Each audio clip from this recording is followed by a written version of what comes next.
A short review of some short stories today, and I'm going to look at a couple of collections. The first of these is Leaving the Sea by Ben Marcus, which is published by Granta. Granta published his novel The Flame Alphabet last year, which I read and reviewed, and was a fascinating book. It was about language, and in particular how the language spoken by children was infecting their parents. It was almost a disease, and a fascinating idea about language and speech. And the book was filled with so many amazing ideas, and it was flawed in that it wasn't able for me to quite bring all of those things together, and went off on a sort of slightly strange narrative course. But I found it absolutely fascinating and wanted to then go back and read more. His story collection, The Age of Wire and String, also was published by Granta, and I tried to read that, but I really couldn't get on with it at all. Couldn't get in there. The stories were, again, about language and were really, really broken down.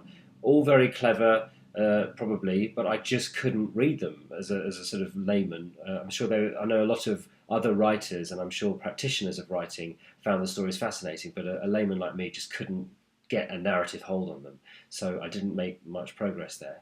Interesting, therefore, to read this new collection, because on reading the first couple of stories, I was thinking, great, this is sort of like a normal story. I've actually got a narrative here that I can read. Still slightly uncomfortable, because that's what he does so well, Ben Marcus, is this really uncomfortable sense of not being able to communicate properly. And then as you go through the collection, there are more stories like the previous ones. So I know, as I say, that there are plenty of people out there who like the more sort of theoretical stuff that he writes. And so there is enough for you in this collection. And if, like me, you prefer a story and something to actually read and grab hold of, then there is plenty of that in there as well. One story in particular hit me pretty hard. It's called Rollingwood, and it is about a guy trying to look after his child and go to work. Some very ordinary things, but he is struggling so hard to do these basic things because of the inability to communicate properly with other people, and how language lets us down, and his very, very strained relationship with his estranged partner. It was so uncomfortable to read. I really wanted to help him, but I also wanted to kind of hit him over the head. And that sense is a good indication of what you can read in this collection more and more and more. So he remains a fascinating author, Ben Marcus, and I will always, I think, be interested to see what he does next. His next novel could be very, very interesting. Then we move on to Young Skin, stories by Colin Barrett, which is published by Jonathan Cape. This is a debut collection, and some amazing blurb on the back, and a huge push by the publicists behind it, because they think they've got a really hot writer on their hands. He is Irish, and there is a huge number, it seems, of Irish writers at the moment producing fiction of fantastic quality, and particularly in the area of the short story. Kevin Barry is another example, again published by Jonathan Cape. So I started reading this collection, and I was enjoying it, but I was thinking, okay, I'm enjoying it, but it's sort of not blowing my socks off. And then I got to a story in the middle, which is called Calm with Horses, and that story is proper amazing. Really, really amazing.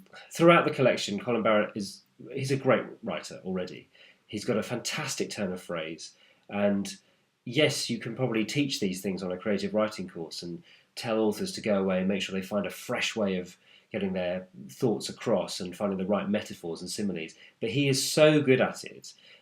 Yes, you can, as I say, you can send writers away and tell them how important that is, but you've still got to come up with them. And he does it time and time again, finds a turn of phrase or a way of putting something that is completely fresh and makes you, the reader, feel like you've just drunken something wonderful and refreshing, or had a mouthful of some food that's got a fantastic taste to it. I mean, that's what it feels like when you're reading these kind of stories. And as I say, this story in the middle is just fantastic. It's fantastic characters, great dialogue, fantastic atmosphere, and this sense all the way through it of something really, really important. And in a way, despite the fact that that story is, for me, the best of the collection, rather than making the rest of the stories feel like they pale in comparison, it actually lifts the quality of the whole book. And you then, as you think back on what you've read before, realise that maybe it was slightly better than you thought it was, if that makes sense.